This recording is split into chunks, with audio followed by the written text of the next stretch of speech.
No, I don't want any oysters or clams. I ate enough seafood in Atlantic City to last a season. I want some... Oh, what gorgeous flowers. I love the smell of tulips. But the other tables haven't any.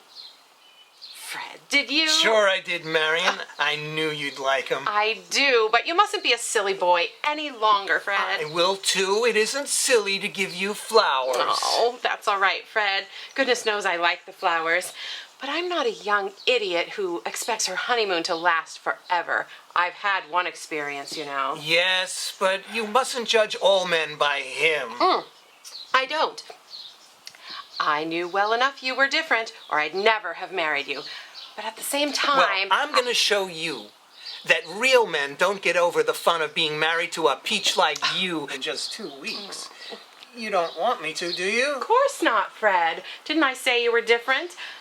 But I don't want you to set a pace you can't keep up. You'd hate me in no time if I did. I couldn't hate you, girlie. Besides, isn't this our first night back in the old town? We shan't be having dinner out like this every day. Well, only I don't want you to flop all of a sudden like he did. But what do you have, a cocktail? Let's see. Oh, what's the matter, Marion? Shh, don't turn around. What's up? Him. Him who? George. Good Lord. Well, don't mind him. He doesn't have anything on you now. We're happy. You're mine. Sure I am. He's not looking. He's with a woman. By jingo, it's that millinery kid. What millinery kid? Besides, let him have 100 if he wants them. We're happy. The nerve of him. I knew it was her all along. He tried to throw a bluff it was some swell. I bet he paid good for those clothes. Oh, come now, Marion. What do you have? Besides, she may have made the clothes herself. Made 'em herself? Fine lot you know about ladies' gowns.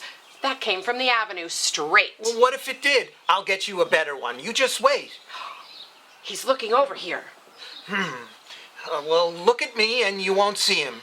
The nerve. What's he done? He smiled over here as if nothing had ever happened. I bet he's going to say something mean about me. Let's change our seats. I'm hungry. Change? Nothing. Catch me giving him a laugh like that. Oh, I could tell her things. There, now she's looking. Well, what if she is? Now look here, Marion. He's standing up. Oh, of all the brass. What? He's coming over here. He is. Don't say a word. I'll take him on. If he dares. Hello, Marion. What, got a grouch on your honeymoon? That's a bad sign, Marion. I haven't got any grouch. Don't you worry. You're the only grouch I ever had, thank the Lord. Well, then, it isn't every woman that gets rid of an incompatible husband and gets hold of a compatible one all in the same season. Look here. That's just like him. Coming over here with a grin on like a child with a new toy. We don't want anything to do with you, see? Sure, excuse me. I just came over to make a little announcement. Oh, you did? I'm surprised. I didn't think she was the kind you had to marry. Huh. I knew you'd have your little knife out for her, but what you have to be jealous about now, I don't see. I'm not jealous. What are you worrying about then? I'm not worrying. I'm only sore because you butted in when we were so happy together here without you. Sure. Excuse me for butting in. In fact, I don't have an announcement to make. It's far too late for that. Married already? Well, anybody'd think you'd wait a little while for common decency. Well, I waited a day longer than you, anyhow. That's different. I beg your pardon. We were just ordering dinner. If you didn't come to make any announcement, yes, then why what did you butt in for? Well, I got a letter from your friend Grace. Grace? What did she have to say to you? Oh, she said she was sorry that I had to get a divorce, but I told her sorry that... you had to get a divorce? Well, if I don't fix her. Well, she's getting married, too. Who to? Well, that fellow over on, owns a garage over on 7th Avenue. Snyder. So he's the one. Well, I suppose she'll be all around town in a new car. Sure, saw him today, a big yellow one. I always told you she was out for money, and you thought she was in love with Jackson. Hypocrite, she was. Or she told me so. Cried all over me. Have you seen Jackson? Saw him today. He's as blue as your old kimono. Look here, Marion. I'm not going to wait all night for my dinner.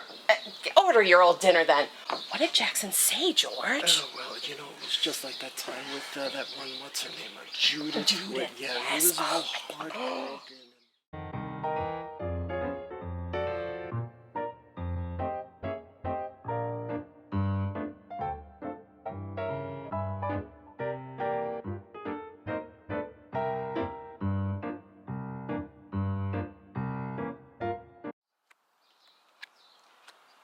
1,200. 150. Oh, come, life. Forget your losses. There's no fun playing with a dull partner. I'd hope for a fun game tonight. Although there's very little in it for me, except a couple of suicides. My dear Death, I wish you would grant me a favor. A favor? A favor? Isn't that just like a woman? I never saw one yet who wasn't willing to abide by the results of a fair game. But I want these two, whether I win or lose. I really must have them. They are geniuses, and you know how badly I'm in the need of geniuses right now. Oh, ungrateful, spoiled children. They always want to commit suicide over their first disappointments. How many times must I tell you? The game needs to be played. It's the law. You know it as well as I do. Oh, the law. Law's always in your favor, Death. Well, there you are. You know, I always said the universe would be in a wild state of disorder if women had the say. No. You must play the game. Whoever said anything about not playing? All I want is your consent to let them meet here before the game begins. I bet this doesn't sound so innocent, yeah? Well, who are they? I mean, I haven't paid much attention to the case. Youth and the girl. He is a poet and she a dancer. Oh, a strong man and a beautiful woman. Up to your same old tricks, eh? Oh, you sly thing. You think if they meet, they'll fall in love and cheat me, huh? Well, suppose I consent. What will you give? I'll give you Kaiser Wilhelm, the Tsar of Russia, George of England, and old Francis Joseph. That's 2-1. That is dishonest. You're always trying to unload a bunch of monarchs on me when you know I don't want them. Well, every time we play for them, you almost go to sleep, but I always win. No bargaining in kings, my dear. I'll give you a whole regiment of soldiers. Oh, soldiers. What do you care about soldiers? Look at your figures again. Well, you've been losing millions of soldiers in Europe for the past 2 years. And you're much more excited about these two rattle-pated young idiots. Your idea of a fair trade is to get something for nothing. Oh, you love too much. And with such covetousness, how can you ever know the thrill of chance? I'll give you anything. Shh, too late. There's one of them. Youth. You tricked me. You were only playing for time. Oh, come, sister, be game. All's fair in everything but the dice. I just think, if you win this cast, the second is half won. They'll meet and, then... Who are you? I am Life. Life, I'm through with you. I want none of you. And who are you? I'm Death. Death. How different from my dream of you. I thought you were somber, austere, and instead you're, if I may say, just trifle commonplace. Well, I'm not as young as I once was. One's figure, No, look at her. A pleasing exterior, eh? Yet you wouldn't be seeking me if you didn't know better. Alas, my boy, beauty is not even skin deep. That is true.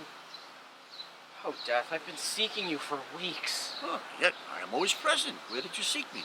Well, I tried poison, but before I could swallow, they snatched it from my hands. Then I tried to shoot myself. They cheated me. The pistol wouldn't go off. Well-meaning idiots. So, I've come here to throw myself off the roof. Well, very good, but hurry. Someone might come. Why do you wish to die? As if you didn't know. Did you not give me the power to string beautiful words into songs? Did you not give me love to sing to, then take love away? I cannot sing anymore. Yet you ask me why I want to die? I'm not a slave. Slaves live just to eat and be clothed. We have plenty of them. Yes, I have plenty of them. If I cannot have beauty to warm me, I will not live. Are you sure it was love? I think it was only desire I gave you. You did not seem ready for love. Falsehoods, evasions. What is love then? You gave me a girl who sold flowers on the streets. Her hair like gold, her body all curves and rose white like marble. I sang my songs for her and the whole world listened. And then an ugly beast came and offered her gold. And then she left me. That is love, my boy. You're lucky to find it out so young. Now I know it was desire. Why will she persist in lying? You know, I am a sport and a gentleman, and I must admit that life is as truthful as I am. Listen, youth, and answer me. Did your sweetheart understand your songs? Why should she? Women don't have to understand. They must be fragrant and beautiful like flowers. Is that all? I do not know many women. I will show you one who understands your songs. She is coming here. To throw herself off the roof like you. Because she is lonely, waiting for you. For me?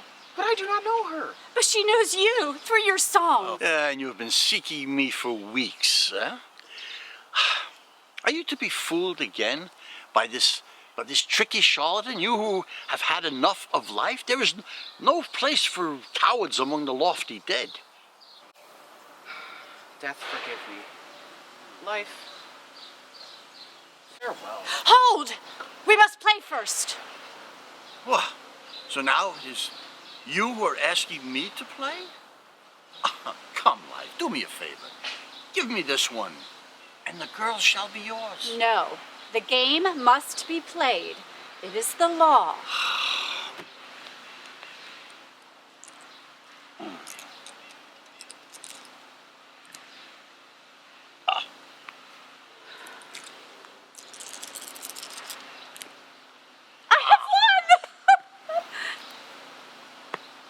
Then I am to live, in spite of myself. Death, I've lost you. Life, I hate you. Without love, you are crueler than death. Soon the girl will be here. And then you will think me beautiful. And that is the comedy of it. You probably will, you know. Promises, promises. Love comes but once a... Who are you? I'm Life. Oh, Life, dear, I'm through with you. I can't bear you any longer. You're so white and so cold. What have you to complain of? Have I not given you wealth and worship and fame? What are all these without love? What? You without love? How about those who stand at the stage door every evening and send you flowers and jewels? One of them shot himself because you stamped on his flowers. Believe me, my dear, that is all the love there is. Love? No, that was desire. Desire when they seek you. Love when you seek them. No. Love understands. They didn't. They wanted to buy me in order to destroy me, and that is why I stamped on their flowers. The young, incurably sentimental. Good. I'm glad you did. Why, who are you? I am youth. You? The poet. You! Oh, I know all of your songs by heart. I have kissed every line, always when I dance. I try to dance them. But why are you here? He's come to hurl himself off the roof. Oh no, but you mustn't. What would the poor world do without your beautiful songs? Do not be afraid, my dear. I have won. Alas. Why did you want to die? Because his sweetheart left him. His sweetheart? So he loves someone? I don't believe you. How could any woman he ever loved when he sings so sweetly? His songs meant nothing to her. Nothing. Oh, then she was not worth your love. She was like the men who wait for me at the stage door. She wanted to destroy you. Oh, such is life, my dear young lady. Love is the destroyer always. That is true. It's all a myth. Life, love, happiness. I must idealize someone, something. Then the bubble bursts and I'm alone. No, if she couldn't understand, no one could understand. Oh, but I understand. Don't you see? I have danced all you have sung. Do you remember the bird calls? How beautiful. You do understand. You do. Oh, wings flash and soar when you dance. You skim the sea, lifting your beautiful feathery breasts to the sunny wind. Oh, dance for me again. Dance my cloud flight. The loveliest of them all. But I can't dance for you anymore. I came here to die. And you have forgotten it already. Oh, you're all alike, you suicides. Life's shallowest little deceit fools you again. Although you have seen through her and know her for what she is. But I found you. Yes, and youth has found love. Real love at last. And I will not let you have her. Love is stronger than death. Like life, you mean? Think of all the great lovers of the world. Paola and Francesca, Romeo and Juliet, Tristan and Isolde. I claim them all. And who are you to set yourself up against such august precedents? You think he loves you? It is not you he loves. It is your dancing of his songs. He's a poet. He loves only himself. Oh, and his sweetheart, for lack of whom he was going to die. Now see, he has already forgotten her, as you will one day be forgotten. Why ask too much of me? I can only give you happiness for a moment, but it is real happiness. Love, creation, unity with the tremendous rhythm of the universe. I can't promise it will endure. I won't say you will not someday be forgotten. What if it is himself he loves in you? That too is love. To be supremely happy for an hour, a moment, that is worth living for. Life offers you many things. I but one. She pours out the sunshine before you to make you glad. She sends the winter to chill your heart. She gives you love and desire and takes them away. She brings you warm quietness, then kills it with hunger and anxiety. Life offers you many things. I but one. Come closer. Come closer, tired heart. Hold out your weary hands. See what a pearl I offer to kings and beggars alike. Come, I will give you peace. Peace. Do you think I want peace? I, a dancer, a child of the whirling winds. Do you think I would be blind to the sunlight, deaf to youth's music, to my sweet applause, dumb to laughter? This joy within me, scattered in darkness, dust on my hair, in my eyes, on my dancing feet. And yet life is so cruel.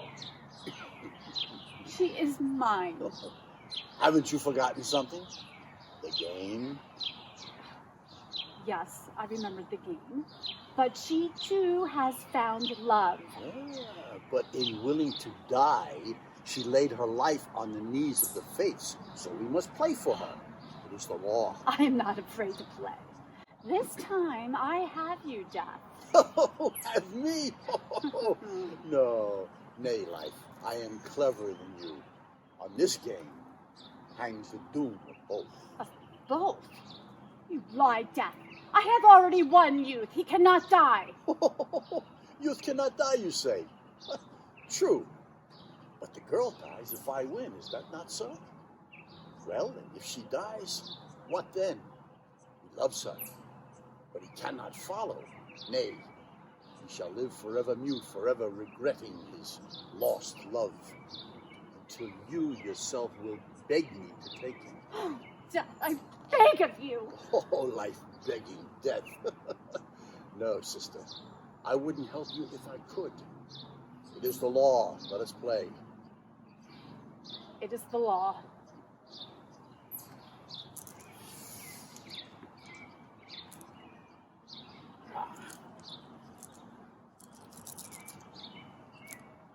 Oh, I have won them both. Yes, curse the luck. But someday we will play for those two again. Then it will be my turn. Yes. Then we will have lived. Until then, I fear you not, and I will protect her from you. Geniuses, geniuses. How strong, how beautiful is my lover. Well, it was a good game after all. You see, that's the difference between you and me. You play to win. I play for the fun of the thing. But let me ask you, Life. Why is it that you make such a fuss over dreamers and you care so little for soldiers? Soldiers don't matter to me one way or the other. But someday, the dreamers will chain you to the earth and I will have the game all my way. Huh, that remains to be seen. But how about kings? Kings are my enemies. Remember how careless I was during the French Revolution? I've always had it on my conscience, and I think I'd feel better if I told you. Whenever I threw a good combination, I juggled the dice. Yeah, I'm not surprised. Oh, heavens, aren't women unscrupulous? And yet they call me unfair. Well, I suppose I'll have to keep my eye on you. I warn you, I will stop at nothing. By the way, what's the game tomorrow night? Oh, a plague. And in that game, I regret to say, you haven't a chance in the world. Don't forget, I have science to help me. Oh, science, bah! Fool's toy. I sweep them all together in my net, the men of learning and the ones they try to cure.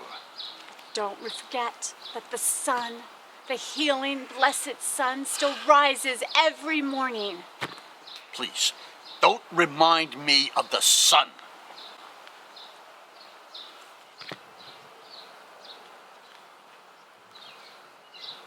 $1,215,000?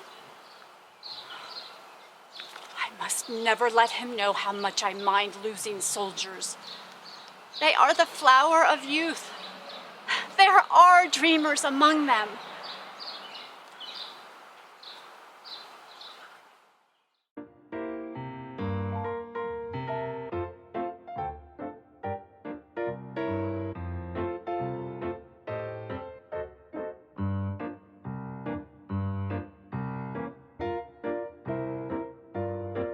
Now, you big lazy.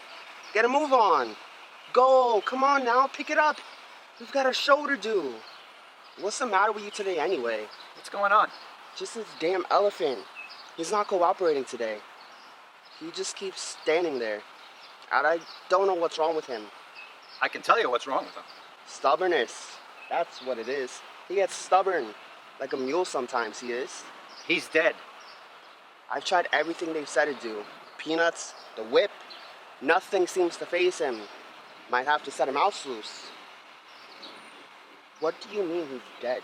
He's gone to the elephant's graveyard. Nonsense. He hasn't gone anywhere. He just keeps standing there. Been like that for a few hours now. Yep, he's dead. He's not dead. He's still standing up. Exactly. You can see for yourself. He's standing up, so he can't be dead. If he was dead, he'd be, I don't know, doing dead things. Sometimes elephants die standing up. Well, sure, but they wouldn't stay that way. Well, no, not forever. For how long then? I don't know, sometimes hours, sometimes days. It just depends. Depends on what? Wind conditions, We're under a circus tent. maybe other things. Like earthquakes? Oh, earthquake would definitely bring them down. Otherwise, Otherwise what? rigor mortis. That's one of them fancy French words. So you're telling me this elephant might be dead? No, that's not what I'm saying at all. Good, because for a moment there I thought you were saying... I'm saying he is dead. No might about it. What makes you so sure? The glassy-eyed stare, the lack of response to any physical stimuli. That would be your whip, by the way. No different from me after I've had a few too many. The lack of any sign of respiration. Oh. I guess I do still breathe when I'm on a bender. Yeah, I definitely say he's dead. Well, good luck with that. Wait. You're leaving? I'm not the elephant trainer. But if he's dead, And I guess you're not the elephant trainer either. but Hey, it's not my fault we're a circus with just one elephant. Or we were a circus with one elephant. I guess now we're a circus with no elephant.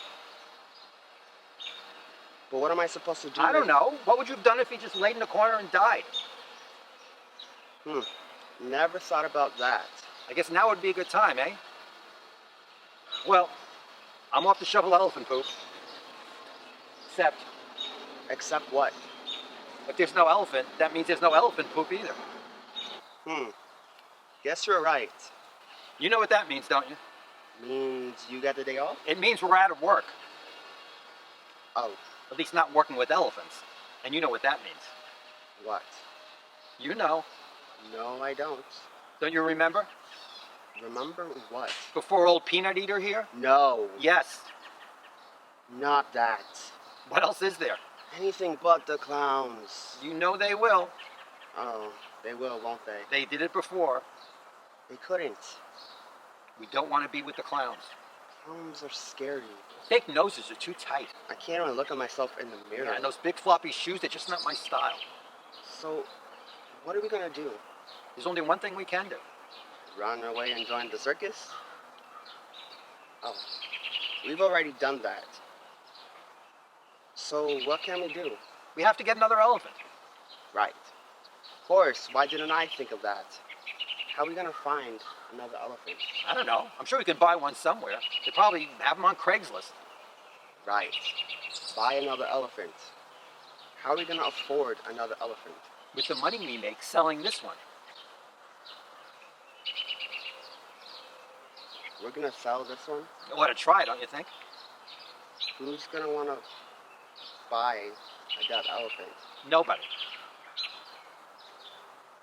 That could be a problem. Nobody who knows it's dead. Well, won't they know it's dead? You didn't know it was dead and you're the elephant trainer. Say, you're using your noggin, aren't you? It's true. You got a lot of time to think when you're scooping up elephant poop. I got lots of ideas. I see. So, how are we gonna find somebody? This is the circus. I bet every kid here wants to take home an elephant. But kids ain't got no money, But their parents do. so a souvenir then. Exactly. Keepsake. And speaking of keep, I got another idea. What's that? We keep some of the money. Didn't you say we use it to buy a new elephant? We will. So how can we do both? We sell this one for a lot of money, then we buy a new one cheap and we keep the difference. That's called profit. I learned that working the concession stand. You've worked a concession stand? Yeah, I gotta do something. I can't just shovel elephant poop all day. Wow, you've really moved up in the world. Yeah, and I don't want to move back down. Certainly not to... Don't even say it. I'm not gonna say it. Just thinking about it gives me the willies. Agreed, we gotta sell the elephant. Yeah, For a lot of money. definitely for a lot of money. The more money we sell it for, the more we get to keep. Yeah, We could make so much money. we could buy our own circus. We can go from ring cleaners to ringmasters, We could live like kings. from shoveling poop to shoveling cash. Just one thing. What's that? Won't they get upset when they find out it's dead? Maybe, maybe not. Why wouldn't they? Collector's item, maybe? Oh, It would be like a conversation piece. who's gonna want to talk about a dead elephant? Who wouldn't? What do you mean? It would be like the elephant in the room, or the yard. Probably best to put it in the yard, like a lawn ornament. Very big lawn ornament. Hell of a lawn ornament. Pride in the neighborhood. On Christmas, you could put lights on the tusks. People will be talking about that, that's for sure. Then on Halloween, you could drape a sheet over it and call it the elephant graveyard. Now that would be one heck of a conversation piece. Man, I gotta tell you, you got all the angles figured out. I told you, you had a lot of time to think when you're bringing up the rear of a parade. And let me tell you, that's one heck of a rear, if you catch my drift. So, today's your lucky day. Maybe not for a minute here. But you know what, old boy? You're gonna make us rich. Rich, rich, rich, rich. Uh-oh. I don't like the looks of that. Guess there goes our dream of owning a circus. Guess there goes our dreams of a lot of things. Back to the pounds, isn't it? Clowns for you, maybe. So what are you gonna do? I'm gonna go find some monkey poop to shovel. Man, this guy's always thinking.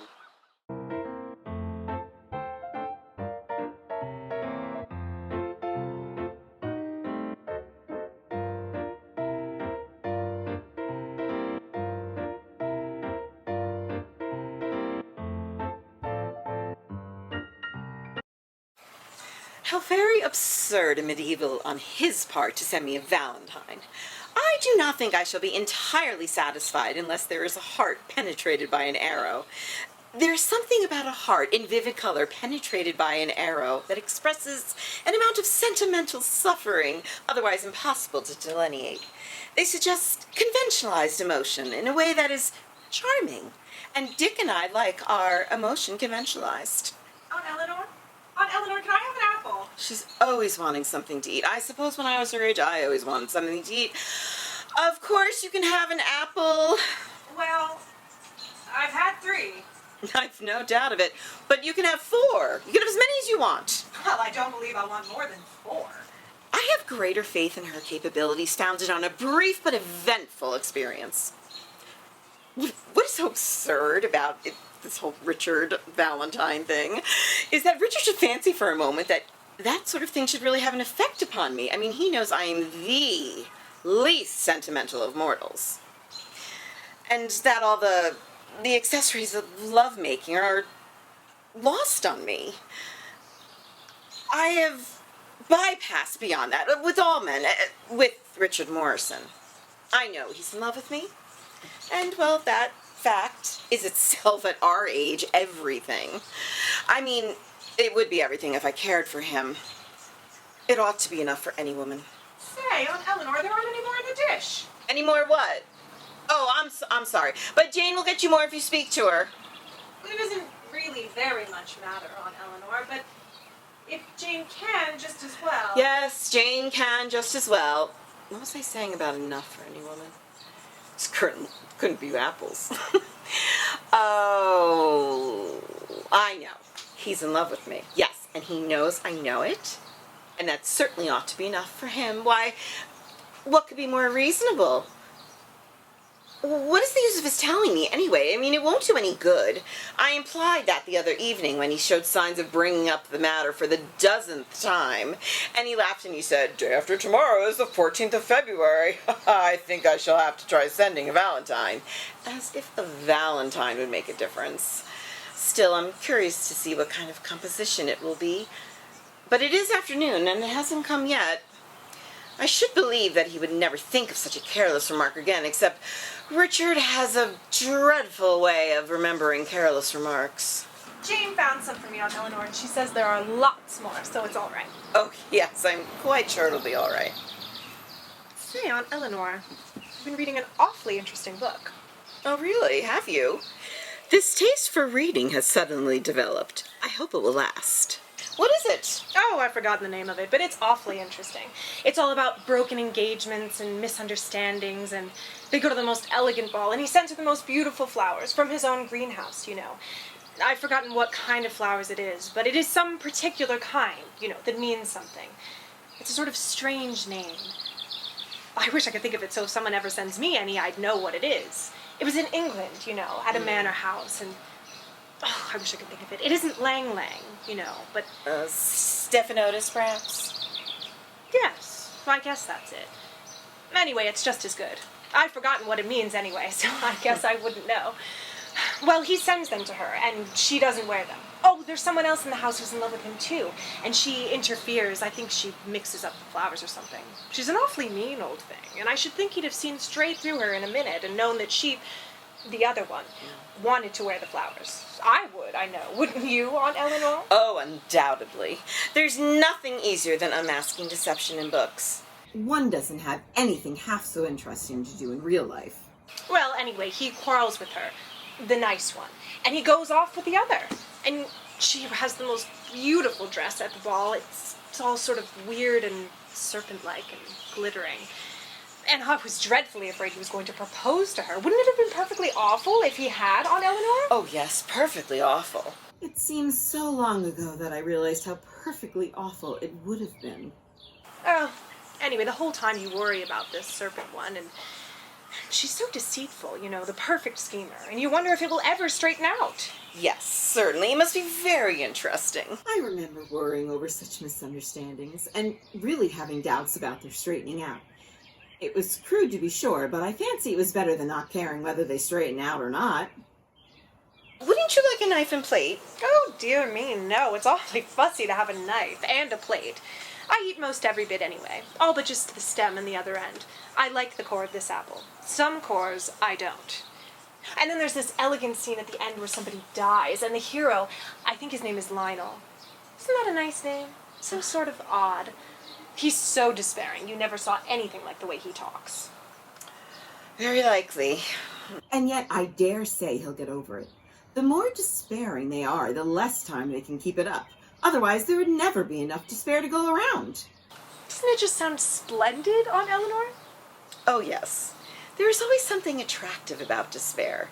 But, Letty, I do not think you should be reading a book like this. Now that you're in my charge, I don't think you should be reading something so emotional. What? Oh, well, I don't mind. It's all the same to me what I read. I don't read anyway if there's anything else to do. There is one thing Letty will spare me. That is sentimental anxieties. She has no conception of flirtation or kindred amusements. Say, Aunt Eleanor, did you know today was St. Valentine's Day? Why, yes, of course, I remembered it. What made you think of it? Oh, I've always known about it, ever since I can remember. Well, how exciting. I suppose it is so long since you've had anything to do with Valentines or making love or being sweet on someone, you know, that you forget all about them. Oh, yes, that's something a woman would totally forget about. This is, I presume, a taste of the beautiful insolence of youth. Oh, well, it is sort of fun while it lasts, of course. Oh, yes, while it lasts. She is not so ignorant after all. And if the boys are nice. Oh, if the boys are nice, certainly. What? Well, as you say, if the boys are nice, then certainly it'll make a difference. I should say as much. It makes a lot of difference. If they're not, oh, they are so stupid. They can't do things. They just want to sit quietly and talk. Age certainly develops curious tastes. There's something about sitting quietly and talking that I've known preferred to other pleasures, even at a ball. If the boys were nice, of course. Oh, well, at a dancing party they can't be expected to be very much fun anyway. I have danced at dancing schools, you know, and it isn't half so much fun as games.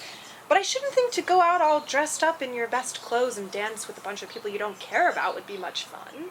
Oh, but how about dancing with people you do care about? Well, I suppose that would be better. Oh, yes. And so much better than only wanting to dance with one. Do you dance now? Of course! Why shouldn't I? Well, I don't know. I wish she'd sit still. If they taught dancing, they did not teach deportment in Walkerville. But what is the use of being impatient? I went to look on at a hop at a hotel once, and some married ladies danced. Well, why shouldn't they? If they danced well. What? Why, they were married. Married ladies. You know. Oh, yes. I suppose at her age I should have found it less difficult to follow her line of argument. Evidently, she has theories. Well, what I was going to say about St. Valentine's Day is, you know that elderly Mr. Morrison, don't you? Elderly? No, I do not know any elderly Mr. Morrison. Oh, yes, you do, too. Well, oldish, then. Real oldish. Do you mean Dick Morrison, who comes here? Dick? Well, yes, I guess perhaps you call him Dick, though it seems awfully disrespectful. I am glad I can put my hand on my heart and say that Dick is 5 years older than I am. But how long? Oh, how long will it be before people will say that elderly... No, not that elderly. That oldish woman, Eleanor Harrington. Well, what about Mr. Morrison? Oh, nothing. It's just so funny that a man so old as he should know anything about Valentines. Oh, certainly. He's almost 40. It's high time he lost his faculties. No, not that. Of course, there are lots who are real good businessmen after they are 40, but it's different to know about love and Valentines. Well, certainly you're right there. I've heard it asserted that love and Valentines were entirely disassociated in the masculine mind from anything that meant business. Well, you know I've seen him a good deal since I came here. Have you? Yes. I've noticed he's come round real often, and he's talked to me a good deal each time. I suppose he always has been coming to see you, hasn't he? I think I may say yes, he has. More or less. Must seem funny to see him coming now, just the way he used to. I fancy it would seem more curious not to see him coming. Well, I know some people do like that. There are some such people at home in Walkerville. There's this one. He's an old man, older than Mr. Morrison. And still living? Living? I should think so. He goes around making calls most all the time, and all the young ladies in the town think he's dreadful, and they skip out the side door whenever they see him coming. But there's this other one. She's just about as old as he is, and she's always glad to see him. He always brings up at her house, and everyone laughs and says he always has. Walkerville society must be delightful, so sympathetic and observant. I begin to see that Richard and I are really pathetic figures of a bygone generation. I hadn't thought of it in that way before. Well, I don't know so much about that. The cousin I was speaking of is ever so much older than you. Oh, are you quite sure? Oh, dear me, yes. And I don't believe she ever was as beautiful.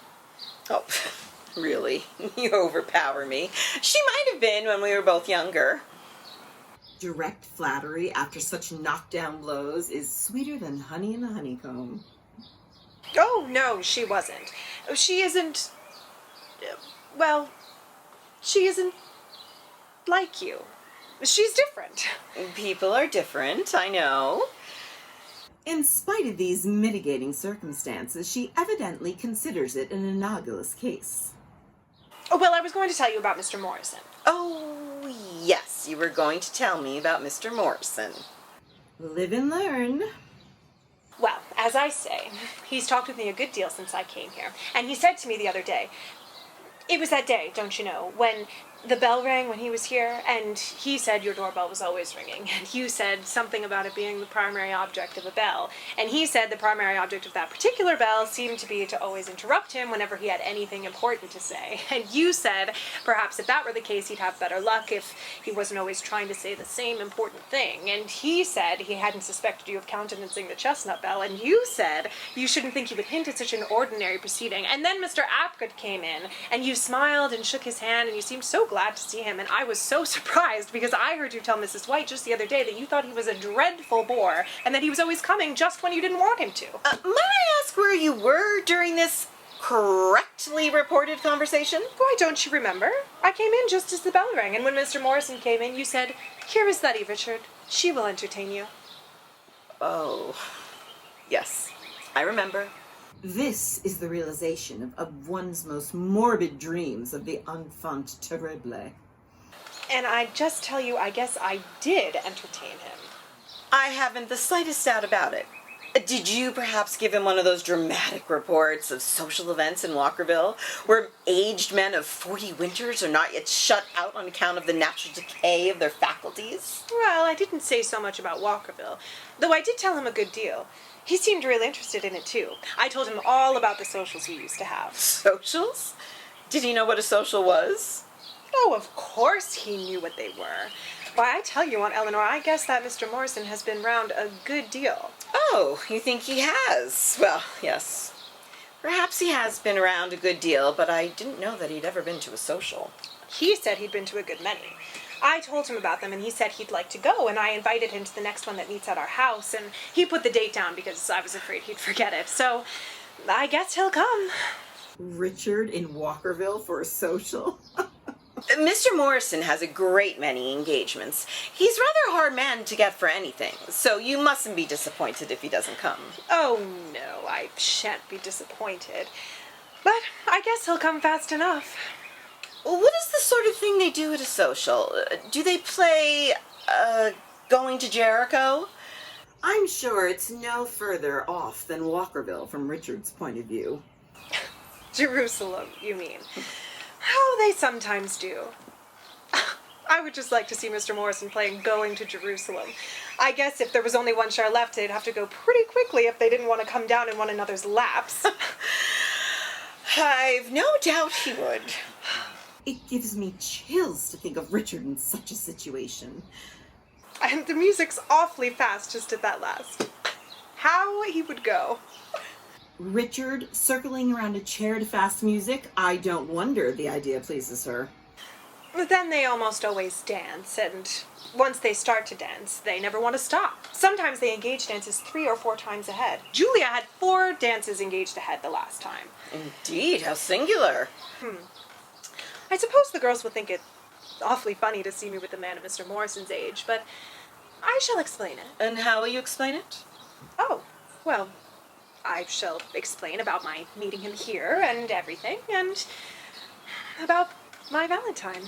What about the Valentine? Perhaps she means that she's going to exhibit him in the capacity of an uncle. Could he have told her himself about the Valentine?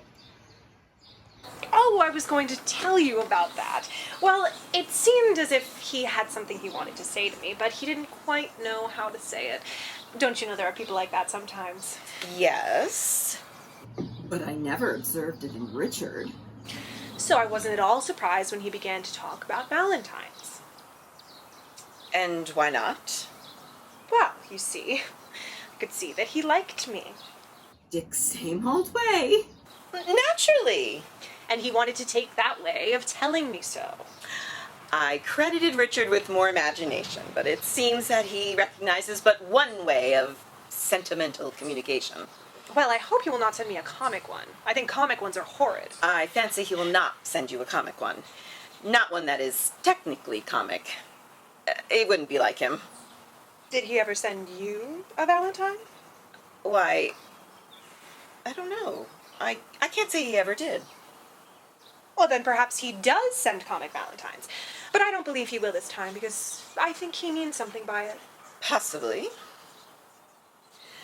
Can I have a piece of coconut cake? Which coconut cake?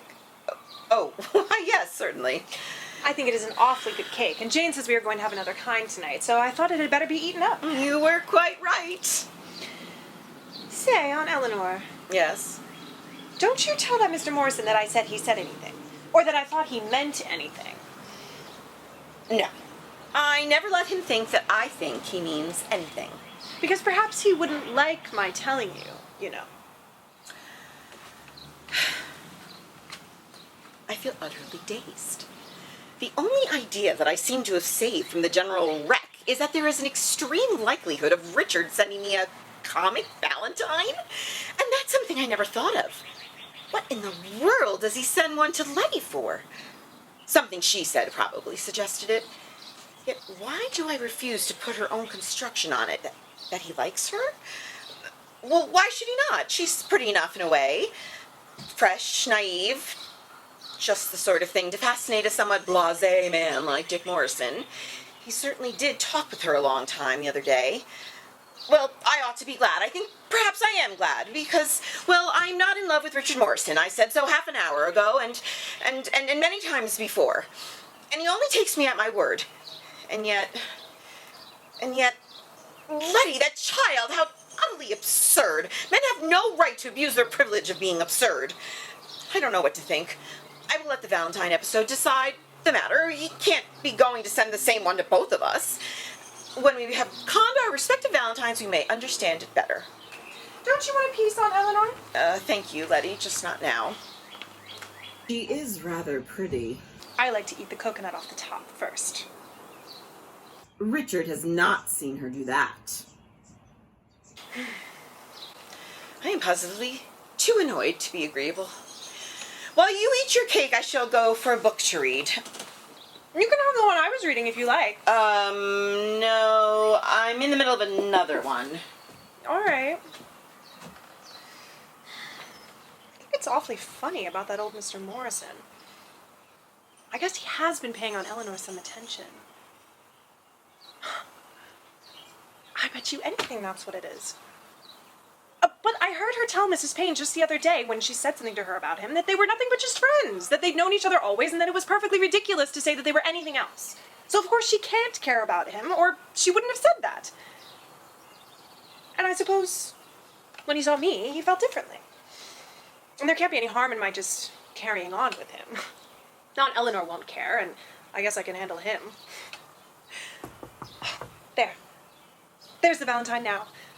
Oh, if I was home, I would just tear down there and see who it was before they could get away, but Aunt Eleanor said I should let Jane go to the door. Jane! Jane, bring it upstairs. Who brought it? The telegraph boy. Oh. Why, it's only addressed to my Valentine. Well, of course that means me, because Aunt Eleanor wouldn't expect any. Who came just now, Letty? Do you know? Yes, it was my Valentine, see? Richard's writing. But suppose there should be a mistake, Letty. Perhaps this is meant for me. Why, Aunt Eleanor, it's addressed to my Valentine. Yes. And, well, you know, that is a little ambiguous. Capable of double construction. I don't know what you mean by ambiguous, but I'm sure it must be for me. And it is the only one that has come. This is too ridiculous. To dispute about such a trifle. Well, Letty, suppose you open it, and then we can decide. Oh, it's only a written one. Oh, and he would have sent you a printed one, so it must be for me. Oh, well, it's verses. I suppose that's all right. I guess if it was printed, it wouldn't have been much but verses anyhow, only printed verses seem so much more the real thing. So we're apt to think about anybody's but our own. Shall I read it? Unless you will let me read them first. Well, he'd probably like it better if I read them first myself, so.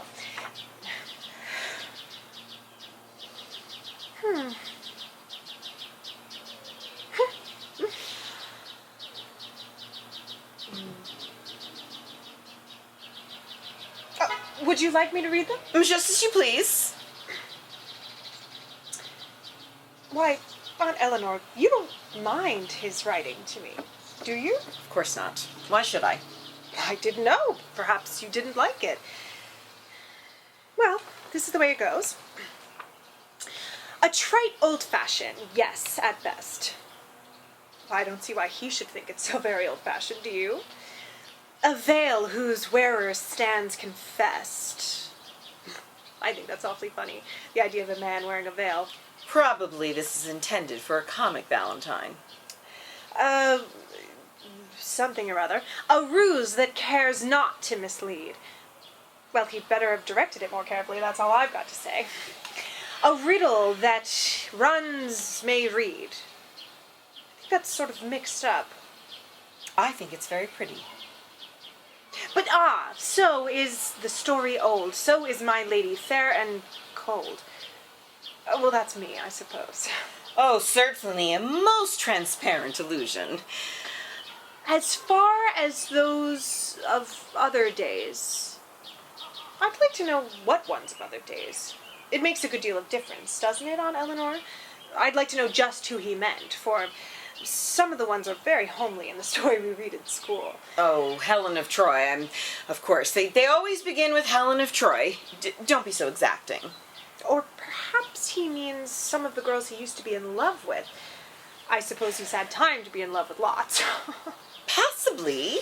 He has not husbanded his time properly, and consequently has not made the most of such opportunities. Oh, well, I don't mind. I ain't jealous of any of them. Is not a wisely reading tongue as rare as when the world was young? I should think he ought to know, shouldn't you, Aunt Eleanor? Yes, but he could not have expected you to know, so it must have been intended for me, I think. Still does not woman's fancy bid her lover keep his passion hid? Oh, I think that's just stuff. I insist that you do not read any more of what was not intended for your eyes. Letty, give me that paper immediately. Your childish vanity has led you past all bounds. You never have thought of addressing a girl, or Richard never would have thought of addressing a girl like you in such terms. It was written for me, and I assert my claim to it. But Aunt Eleanor, what would he write you a Valentine for? You and he are just friends, and friends don't send each other Valentines. Why, yes they do. Why wouldn't they? Of course they do. But this is not for a friend, it's for the lady he loves. He says so farther on. This is dreadful, but I cannot compromise my dignity by taking it from her by force. Well, perhaps Mr. Morrison and I are something more than friends. Oh, goodness, are you really? But he said he'd send me a Valentine. And if you'd heard how he talked to a girl like me, I don't think you'd say so much about my vanity. I will not believe he said anything to a girl like you that, well, like anything at all. Well, perhaps it wasn't very much, but, well, if you cared about him at all, I would tell you what it was. I do care about him. Oh, well, then you can just have your old Valentine if it's as bad as that. What if I said? What if I admitted? I've told this child more than I ever told Dick. This little wretch is enjoying it. I knew Richard would make trouble with his foolish idea about Valentines. Letty, you can go into the other room and do your French exercises. You have been rather impertinent. I wouldn't have said anything about Mr. Morrison if I thought you'd care. I do not care. Every shred of my dignity is going. I've contradicted myself at every point. At least, I only care that you should not be so silly and foolish. I wonder if I shall ever be able to look Dick in the face after the unblushing confessions I have made under the irritating aggravations of that niece of mine. One comfort, he will know nothing of it. I will see that she doesn't repeat anything. Now, let me see the Valentine. Could Dick have written these lines by himself? Or is it bribery, corruption, and a local poet? Oh, there's a hint of personal experience in these lines. I'm afraid Dick sat up all night to write them. A trite old-fashioned, yes, at best. A veil whose wearer stands confessed.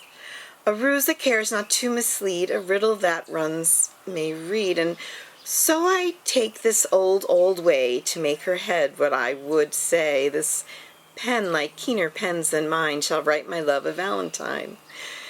And ask, are not old fashions best? Can love like friendships not be dressed? And still be love, and To be true, must love and lover both be new? I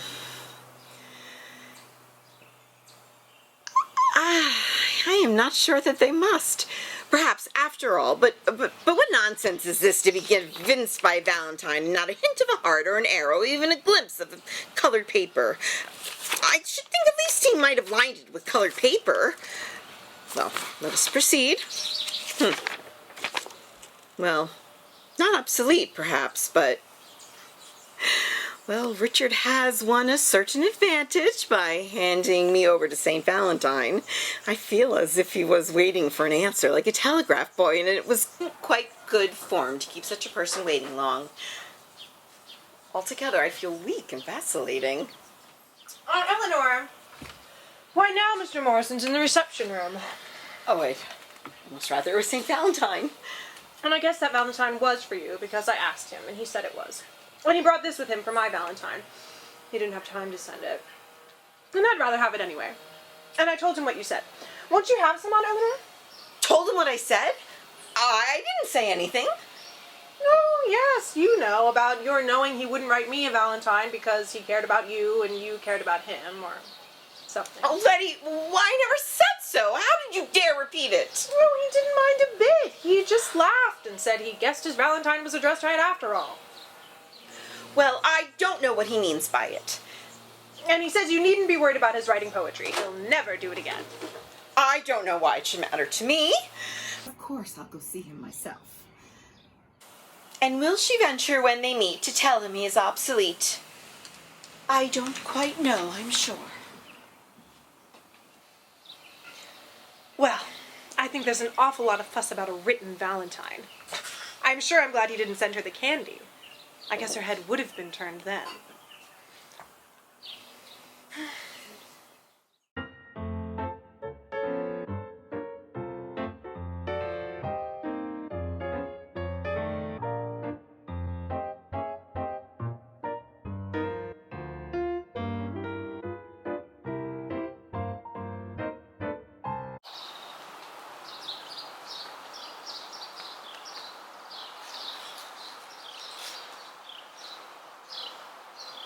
Do you have to do that? Do what? What you're doing. What am I doing? That. This? Yes. Do you have to scrape the label off the ketchup bottle? Why? Because it's annoying, that's why. It's only a label. That's not the point. It's annoying. What's annoying about it? Your fingers. And the way you stare. What do you mean? You go like this. And the way you stare. What do you mean? You go like this. And your eyes glaze over like you're on drugs or something. You're nuts, you know that? I'm nuts? I'm nuts? You're the one who's sitting over there scraping the glue off of a ketchup bottle label like you're prying into the secrets of your navel. And I'm the one who's nuts. The secrets of my navel? The secrets of my navel? How would such an idea enter any normal person's head? You are completely warped. You do this to annoy me, don't you? You know I like to keep things nice, and you mess them up just to annoy me. Why is it that everything I do bugs you? That's not true. Yes, it is. There's always something you're complaining about. The way I fold my napkin. The way you don't fold your napkin. My sniffles. You're snorting. You're complaining about everything all the time. That's not true. Everything I do bugs you. Don't be ridiculous. Remember last week? What last week? The straw. The straw. Yeah, when I showed you that neat trick with the straw. You know, you pull off the wrapper so it stays all scrunched up, and then you put tiny drops of Coke on it. And it squiggles like a snake. It makes a mess all over the table. But it's kinda neat, you gotta admit. It's a mess. Coke all over, wet paper stuck to the table. There's always something you're finding wrong with me. Why can't you just accept me for me, the way I am? We are what we do. You can control these things. You don't have to be a pig. So now I'm a pig. I didn't say you are one. All I said was you don't have to be one. Are you so perfect? All you ever do is complain. It's not complaining. It's constructive criticism. Constructive. I'm looking out for your welfare. I am old enough to take care of myself, thank you very much. You're not old enough to sit still at the table. I was perfectly fine at the table. You're the one who started the fuss. I was minding my own business. Tearing labels off ketchup bottles. How infantile. Unless you become as little children. Don't quote the Bible to me. And anyhow, that's not what it means. How do you know what it means? Are you a priest or something? You don't have to be a priest to know that that's not what it means. Oh, pardon me, Miss Biblical Scholar. Listen to yourself. How childish. Look, I was just sitting here minding my own business, not bothering anyone. Tearing labels off ketchup bottles. Perfectly content minding my own Sitting business. right there in my face and making a mess all over the table with all those tiny bits of paper. Get over it! I won't get over it. Besides, there's no need to... No need to what? Complain about every little thing. I'm not complaining. I'm trying to lead a decent life. What's life got to do with a ketchup bottle? Nothing. It's not the bottle, it's the label. The label. You know what I mean. No, I don't know what you mean. I don't think you do either. It's the principle of the thing. Look at what you've done. What have I done? Look at the bottle. So? It has no label. How are you supposed to know what's in there? What do you mean, what's in there? It's ketchup! But you took the label off. So what? It's still ketchup. How am I supposed to know that? Any moron can see that it's ketchup. So I'm a moron. I didn't say that you were a moron. I said you could see that it's ketchup. It could be anything in that bottle. Like hot Tabasco sauce. It's ketchup. It's ketchup. You can see it's ketchup. You can tell it's ketchup. It looks like ketchup. It smells like ketchup. Stick your finger in it. It tastes like ketchup.